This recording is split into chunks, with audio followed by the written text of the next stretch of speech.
This is the latest from 7 News with Michael Usher. Good evening and welcome. Tonight, kickstarting the economy, the new plan to reopen Australian workplaces. Treasurer Josh Frydenberg joins me. Ruby Princess revelations, new claims of government mishandling. Sydney's aged care cluster claims another life as Melbourne's outbreak worsens. Airfares to take a nosedive, domestic flights as low as $19, what you need to know. And the greatest show off Earth, the incredible Meteor shower set to light up our skies. The Prime Minister had one key message after this morning's National Cabinet meeting. It is time to get Australia back to work. Let's bring in Network Finance Editor Gemma Acton now. Gem, good evening. What did we learn today? Well, Michael, $4 billion. That's how much the current restrictions are costing the economy every single week. And that's why the National Cabinet has decided it's about time to get 1 million Australians back to work. The Treasury estimates GDP will fall by more than 11% in the first 6 months of 2020. Of that drop, around a third will be from a cluster of industries, including manufacturing, real estate, agriculture and mining. Hospitality and transport will each make up 1.7% of the decline, while professional science and tech services are together set to account for 1.3%, slightly more than construction and retail. Arts and recreation represent around 0.5% of the lost activity. So how does that translate into job losses? It's forecast a startling 1.5 million people will have been let go by July. But the areas hit hardest in terms of economic activity aren't necessarily those feeling the most acute pain when it comes to lost work. Take hospitality. It accounts for 1.7% of the total GDP fall, but when it comes to job losses, it represents a staggering 440,000 redundancies. It's the industry most affected by these restrictions. And here's a state-by-state breakdown. As many would expect, New South Wales has taken the hardest knock, shouldering nearly 4% of the fall in economic activity. Victoria, marginally less, with a fall of just under 3%, and Queensland at 2.2%. New South Wales has lost almost 500,000 jobs, Victoria 350,000, Queensland 290,000, and WA surprisingly close behind, shedding more than 200,000 jobs. Gemma, also today the RBA kept interest rates at a record low of 0.25%. That's right, Michael, and the Reserve Bank won't move again until it believes we're firmly on track to hit certain goals. First up, the jobless rate needs to be around 4.5%, yet it's expected to hit 10% by June and remain as high as 7% by the end of next year. The RBA's target for inflation is between 2 and 3%, but expects it to fall soon below 0 and remain below 2% for the next few years. So RBA watchers should prepare to be patient. We are seemingly a long way off a rate rise. Right, Gemma, thank you. Now, for more on this, I spoke with the Treasurer, Josh Frydenberg. Well, Treasurer, thank you for joining the latest. Let me ask you first about the economic curve. We fell off a cliff 5 weeks ago, it's fair to say that. The economy, as you said, is losing $4 billion a week. It's already shrunk by $50 billion. 1 million jobs have been lost. I think it would help all of us if we understood from you, are we at the bottom of the curve or are we still free-falling? Well, the economic indicators are going to get worse before they get better. Unemployment, which had fallen to 5.1% in February, is expected by Treasury to reach 10% or more. So too with the fall in GDP. Treasury is forecasting a 10% drop in the June quarter. These are very significant economic challenges for us, but we've had great success on the health front, and as you know, the National Cabinet met today. We'll be meeting again on Friday to discuss the easing of restrictions. So the quicker we get people back to work and into their jobs, the better the economy will be. OK, but we have to get used to the fact that this slide is going to keep on going for a while. There's no bottom in sight yet, is that right? Well, when we ease the restrictions and people get back to work, that will increase the economic activity. That will boost productivity, that will boost consumption, that will boost labour market force participation. Yeah. And that's all a good thing for the economy. But, you know, there is going to be some tough days still ahead. I think it would help all of us to know from you as the Treasurer which businesses need to get going now. I mean, for example, one of our biggest employers is hospitality, demand for accommodation, food services, etc., down 86%. Do you prioritise that sort of business first, or give us some examples of which businesses need to get going quickly?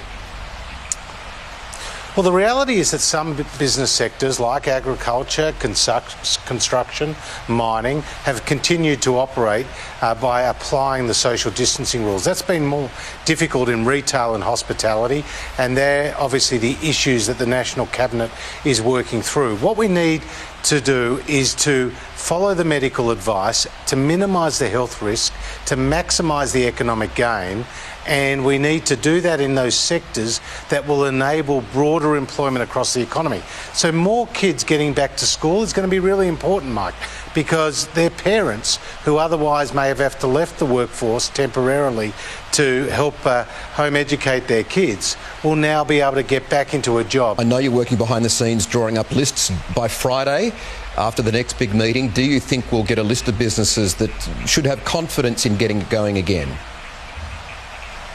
I think we're making good headway, and again, the medical experts, together with the Treasury, are appearing before the National Cabinet on a regular basis. So the steps that the country is taking, the federal government working together with the state governments, is based on that best medical advice and should give the public confidence that we're moving in the right direction. No, I think we have confidence in that, and we've certainly been following the right rules. But I guess what I'm asking you is, what confidence do we have come Friday that we'll get a really clear idea that some businesses will get a kickstart, be able to get going again?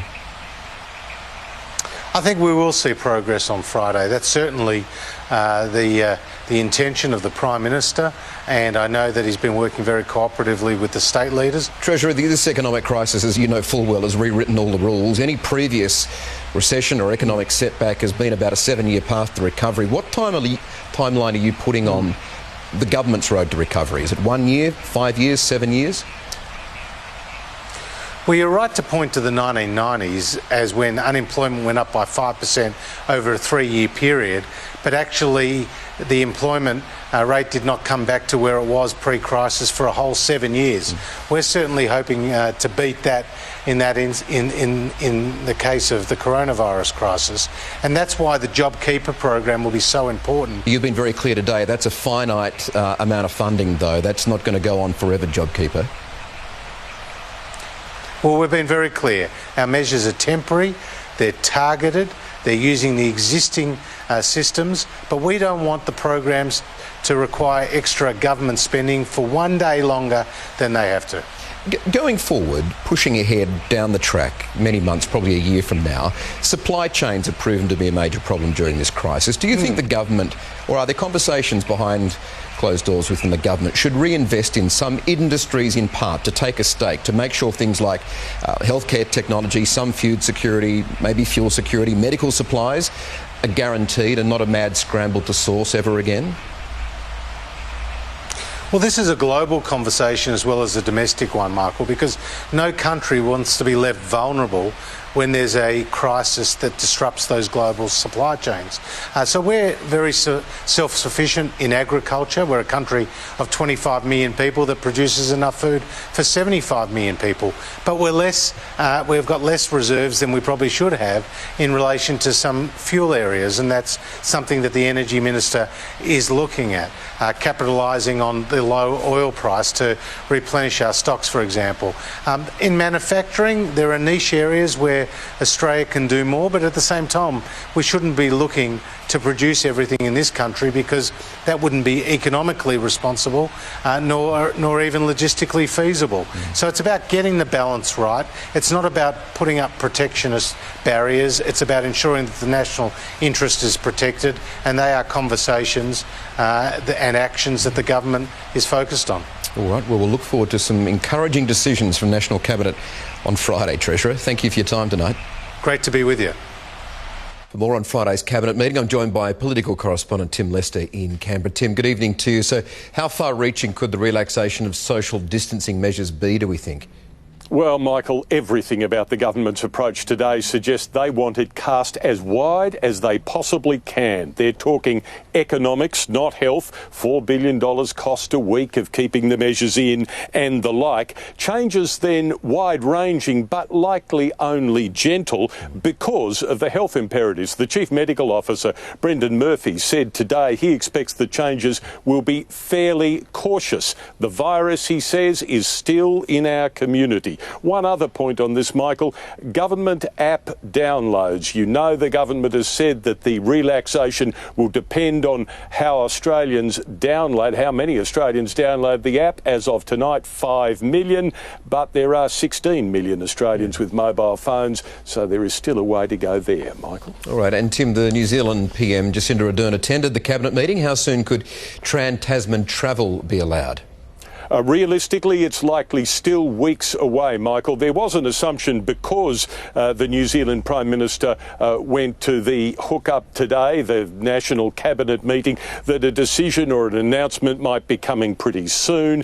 In fact, both left the meeting, both leaders, quite positive about this idea of an Australasian travel zone, while the rest of the world is still pinned down in travel terms, but neither was committing to a timetable. It is still some time away, but it is important to flag it because it is part of the road back. When we feel comfortable and confident that we both won't receive cases from Australia, but equally that we won't export them, then that will be the time to move. One clue, Michael, Prime Minister Morrison did say after the meeting he's hopeful domestic air travel might be up and going by the July school holidays, so that's perhaps a clue when the planes might open up to New Zealand. We'll know more at the end of the week. All right, Tim Lester in Canberra, thank you. Thank you. 45 people connected to Melbourne's Cedar Meats processing plant have now tested positive to COVID-19. 11 new cases were confirmed today. The outbreak of coronavirus at the abattoir is shaping up as one of Australia's worst clusters. Let's bring in Estelle Groupink in Melbourne now. Estelle, good evening to you. It's been revealed tonight, we understand, that the first case in this cluster was detected much earlier than previously thought. That's right, Michael. The business has always insisted that the first case they knew of was on April 27, but a worker has told 7 News that one of the employees had a positive test a lot earlier in the month, and tonight the Health Department has confirmed that the earliest case in this cluster was actually on April 2nd. Initially, they believed that that worker was not infectious during the time they were at work, so they didn't deem the abattoir an exposure site. Well, things have changed really quickly since then, Michael. On May 2nd, there were 8 cases. Now we are at 45. Overnight across the state, we had 17 new coronavirus cases and 11 of those are linked to the abattoir. The manager of Cedar Meats put out a video message earlier today, and in that he has said that he's doing everything he can to make sure people are safe. I'm devastated that coronavirus has infected our people. From the moment we learnt of COVID-19, we took every possible step and consulted the experts to keep our people safe and protect our business. All right, so are still any concerns about cross-contamination with the meat? Well, the Health Department says that coronavirus can't be transmitted from food and packaging to people, and Cedar Meats has also said that customers should be confident that the meat is safe to eat. All 350 employees from the abattoir are tonight in self-quarantine, and the building is undergoing a deep clean. I hope they're all okay. All right, Estelle in Melbourne, thank you for that. Another resident has died from coronavirus at Newmarch House in Western Sydney, bringing the death toll at that aged care home to 16. In a statement, Anglicare Sydney revealed 3 more staff members at the aged care facility have also tested positive. The Office of Carnival Australia has today been raided by government officials. It comes as the inquiry into the Ruby Princess debacle heard federal authorities knew cases of COVID-19 were rapidly spreading on board the ship before it was allowed to dock in Sydney. And for the first time, it's been claimed the Department of Home Affairs was involved in the decision to let passengers disembark. Now, a New South Wales health official broke down in tears while being questioned about the bungle. It's difficult for me in my role to insist on the practices of massive cruise ship companies myself. And this image you have just given us of little old New South Wales and great big cruise companies. which sounds both unrealistic and offensive. There has been a reprehensible shortcoming in New South Wales Health in that regard. Myself and my colleagues at the Public Health Unit were working very hard on this.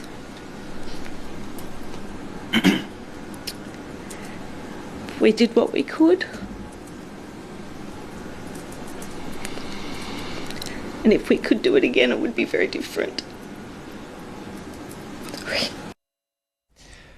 Well, Serena Andaloro joins me now in Sydney, as you can see. Serena, hello to you. Now, despite the fact authorities knew there were infections on board, the vessel was still deemed low risk. Is that right?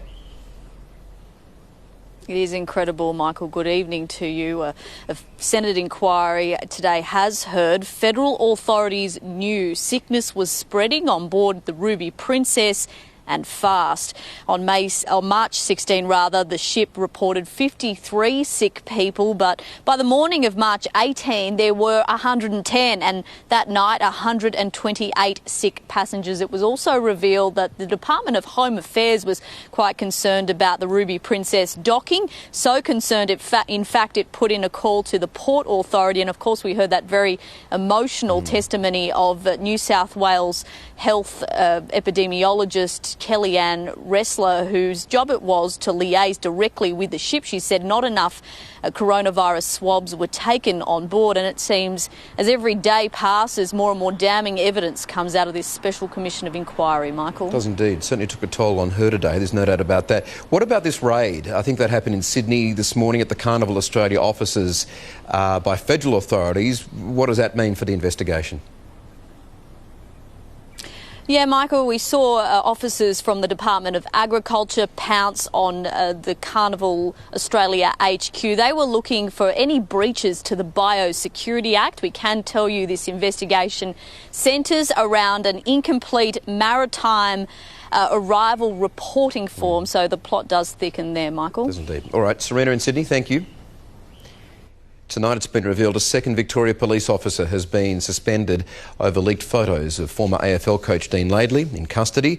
The male senior constable is expected to be charged with unauthorised disclosure of information. 6 other officers who received the photos could also face charges if they're found to have sent them on. Qantas has extended flight cancellations until the end of July, meaning its stand down of 20,000 staff will also be extended. The CEO, Alan Joyce, said with the possible exception of New Zealand, international travel demand could take years to bounce back. However, the airline flagged the possibility of super cheap fares as low as $19 Sydney to Melbourne to boost domestic travel after the coronavirus crisis is over.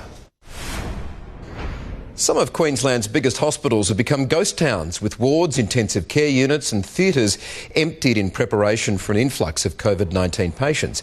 Joel Dry joins us. Joel, why are the hospital facilities still empty?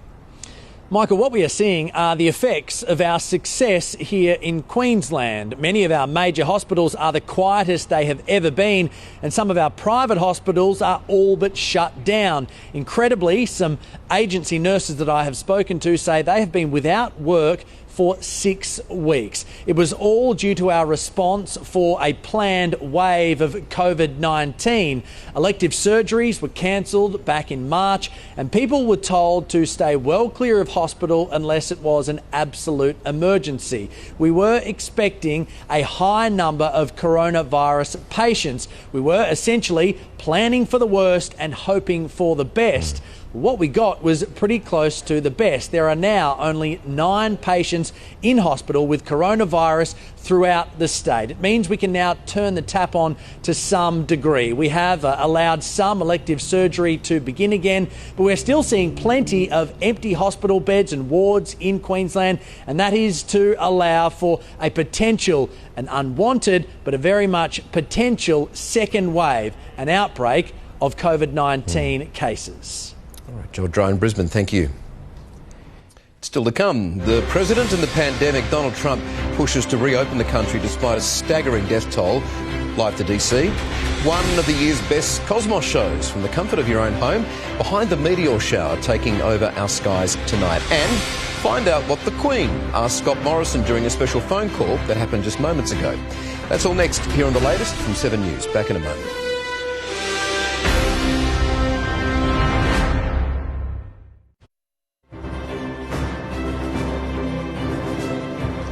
Total number of COVID-19 cases in Australia is creeping slowly towards 7,000. 27 patients are in ICU and our death toll is right now at 97. But the good news, more than 5,800 have recovered. It is a stark comparison to the figures coming out of the US, whose death toll is climbing towards 69,000, and a new report is forecasting deaths could soon be increasing by 3,000 each day. Despite that, and passing 1 million total cases, parts of the US are still pushing ahead with plans to reopen. NBC correspondent Tracy Potts joins me now. Tracy, good evening from here. President Trump is pushing for states to reopen, yet his administration's privately projecting a steady rise in cases and deaths over the next few weeks. What modelling are these new projections based on?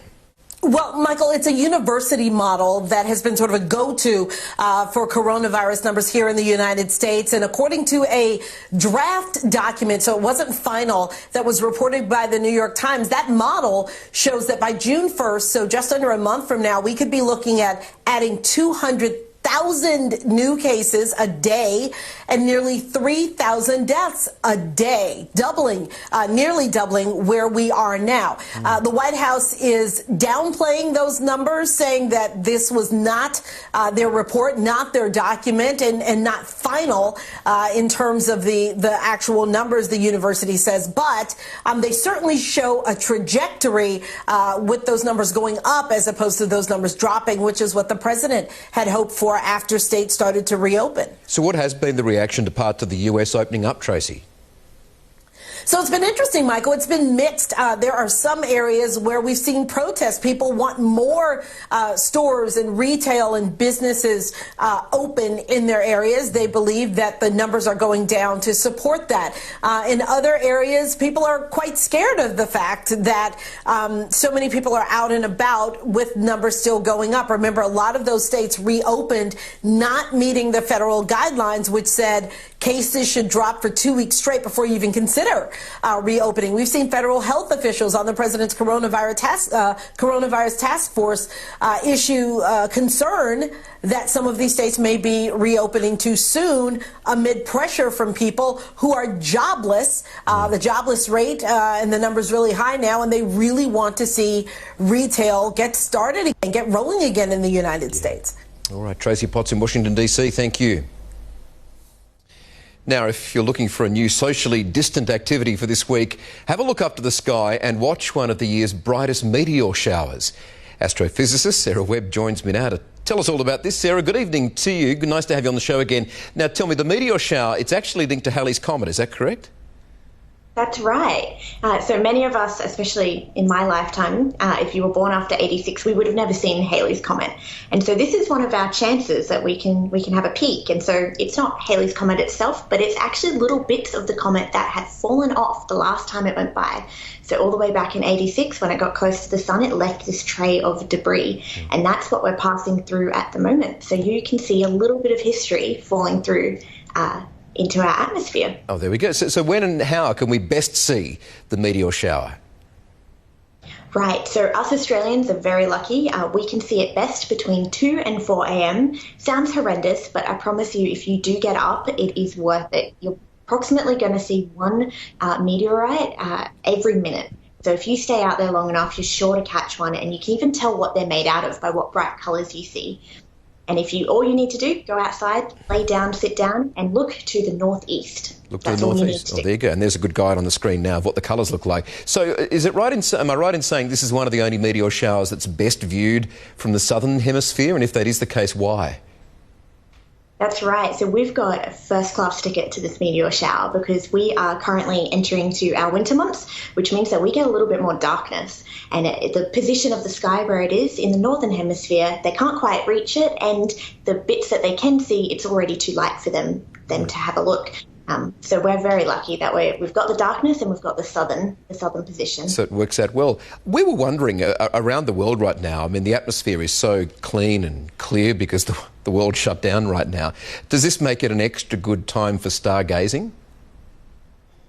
I guess it depends depends on where you are. So having a clean atmosphere is very important. So obviously it doesn't make the stars look as twinkly, but light pollution is still a problem. But these will be so bright that even if you are a little bit close to a city, you should still be able to see them. What a great opportunity. All right, thanks for explaining too, Sarah. No worries. Thank you for having me. Still to come, inside the Queen's call to Scott Morrison. It's only just happened tonight. We'll show you the photos. And she had one very special question. That's next. You're on the latest from 7 News.